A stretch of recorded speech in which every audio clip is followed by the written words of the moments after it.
Assalamualaikum. Miara dah janji Miara akan release review untuk Penyalin Cahaya yang sekarang ni tengah stream dekat Netflix. So let's get into the video and the review.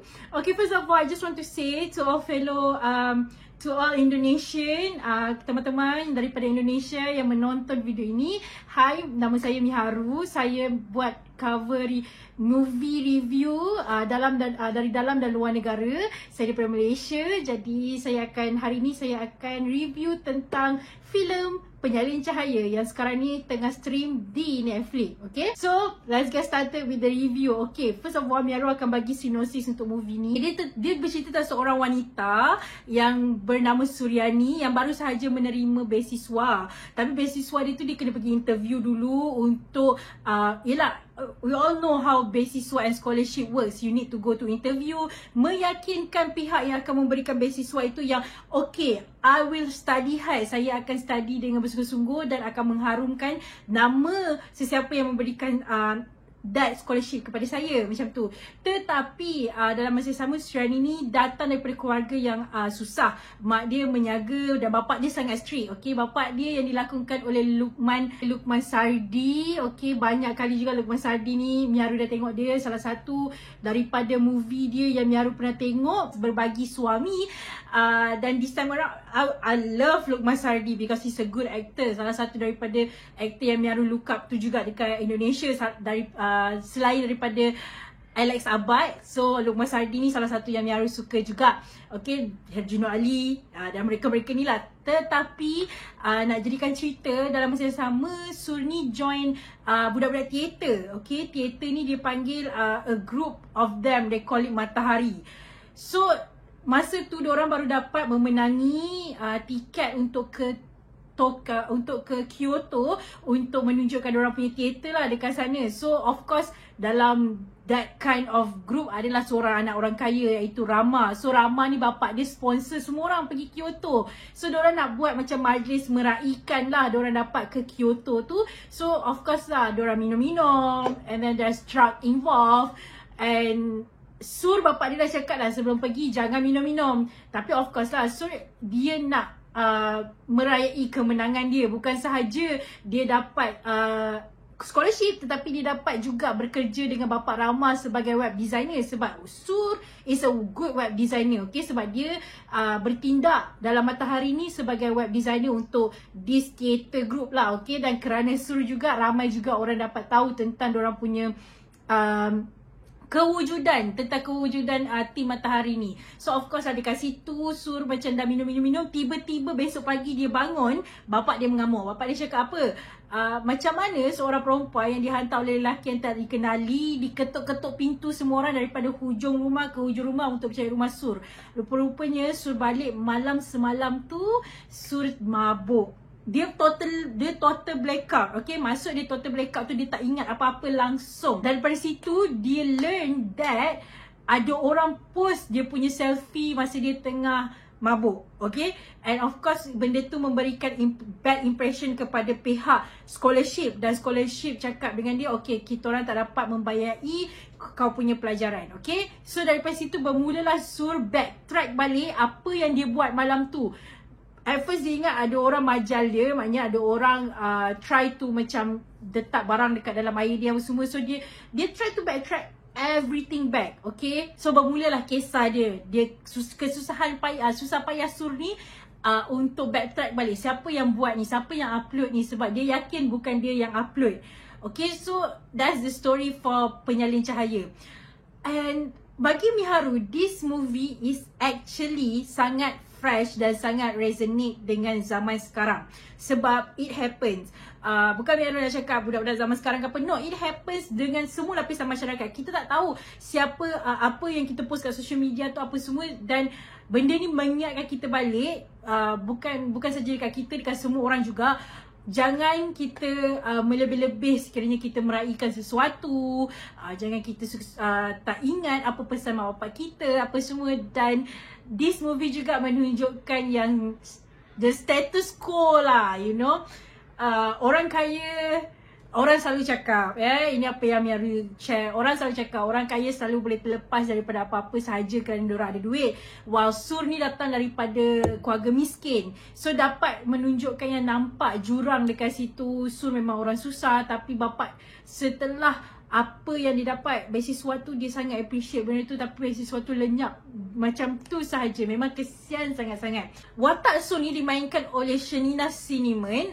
Dia pelakon baru. Miharu tak pernah tengok dia lagi dekat dalam mana-mana movie, tapi dia dapat membawakan watak tu. Dia dapat membawakan watak yang dia sangat-sangat memerlukan scholarship tu. Dia nak membuktikan dekat orang lain semua, aku bukan pemabuk. That was my first time. Dia sendiri cakap it was her first time. Dia sendiri tak pernah tahu macam mana efek orang mabuk apa semua.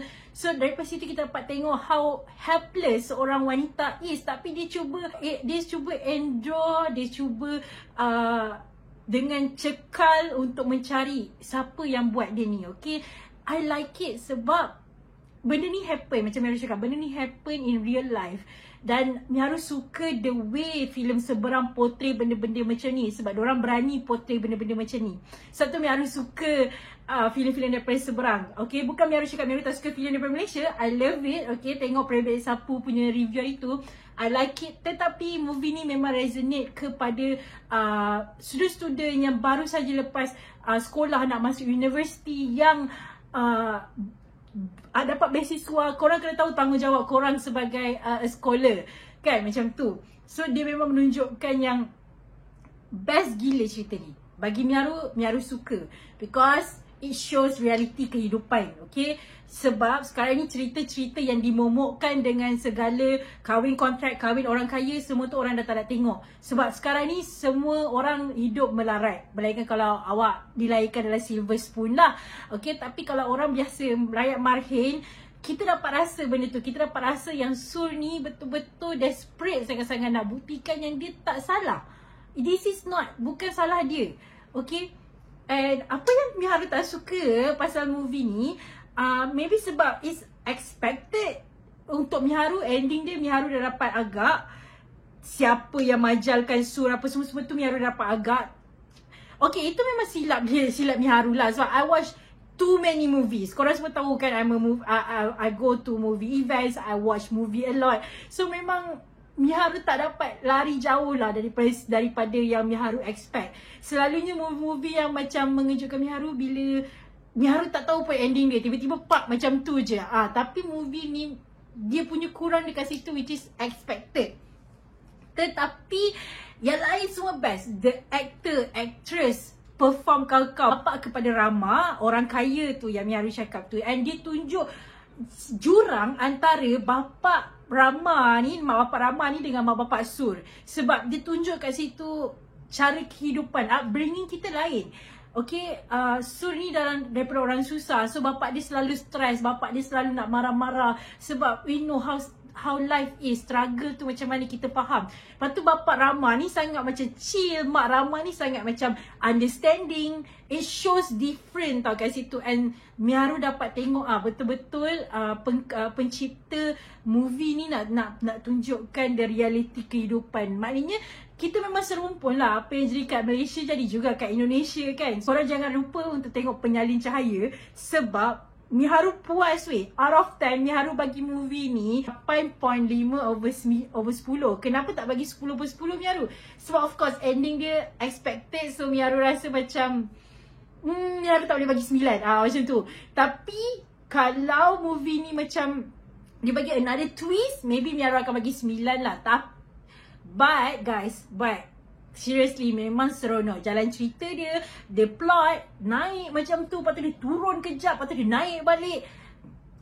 I don't know how the team buat lah benda ni. Sebab nampak yang diorang betul-betul put effort into it lah. Sebab tu lah diorang deserve to be on Netflix. So yeah, Penyalin Cahaya memang seronok. Pelakon-pelakon dia, pelakon baru selain daripada Pak Yayan Ruwayan dan Rukman Sardi. Miharu tak kenal lah orang-orang dalam tu. Maybe sebab my batch is like batch zaman-zaman Dian Sastrowidoyo muda-muda, zaman-zaman Herjuno Ali muda-muda. So macam zaman-zaman yang diorang lah, zaman-zaman diorang muda-muda. Boy Williams, Reza Rahadian, you know, I'm from that zaman. Tapi in this actor and actress memang muka-muka baru yang membuat kami harus suka pasal movie ni, sebab dia mata anak muda. Sebab Miharu found out that the screenwriter dan the director semua daripada lapisan generasi muda. Jadi memang memberikan Miharu a new perspective daripada seberang. Macam lah Muzamil, director Muzamil untuk Private Sapu kan dia daripada generation yang muda.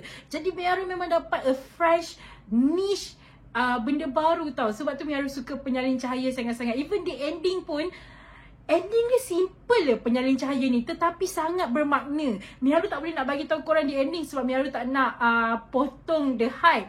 So you guys should watch Penyalin Cahaya yang sekarang ni tengah stream dekat Netflix Malaysia. Dan korang boleh komen kat bawah apakah pendapat korang tentang movie ni. Dan okay, Miharu nak bagi tahu awal, bawah 18 tahun Miharu tak galakkan tengok. Of course Netflix kita tahu dia selalunya R-rated.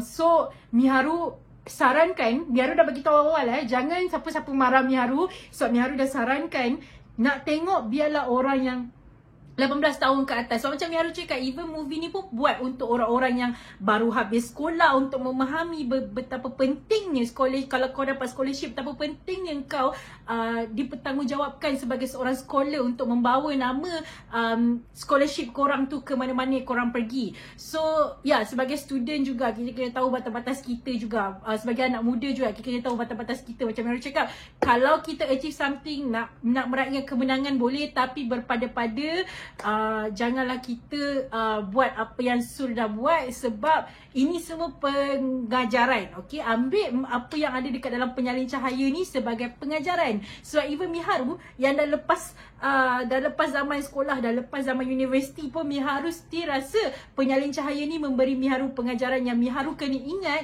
Yang kita buat apa dalam hidup ni, kita kena beringat. Jangan kita terlalu happy sangat, jangan kita terlalu gembira sangat nak meraihkan kemenangan. Kita kena berpada-pada. Ingat pesan mak bapak tu selalu. Walau macam mana pun, jauh mana pun parents kita, ingat pesan mak bapak kita selalu. Sebab Sur ni, walaupun bapak dia strict, apa yang bapak dia cakap tu ada betulnya juga. Apa yang mak dia cakap tu ada betul juga. Tetapi Miharu memang rasa watak Luqman Sardi ni memang dia saja nak buat orang marah. Dan dia dapat membawa watak tu. Sebab I am so mad at bapak Sur punya watak. Sebab for me, a father need to protect his daughter, bukan lagi bring her down. Faham tak? So dalam movie ni Luqman Sardi dapat membawa watak tu. So korang jangan lupa tengok Penyalin Cahaya. Okay, that's it guys. Take care, be careful, stay safe. Assalamualaikum, bye bye.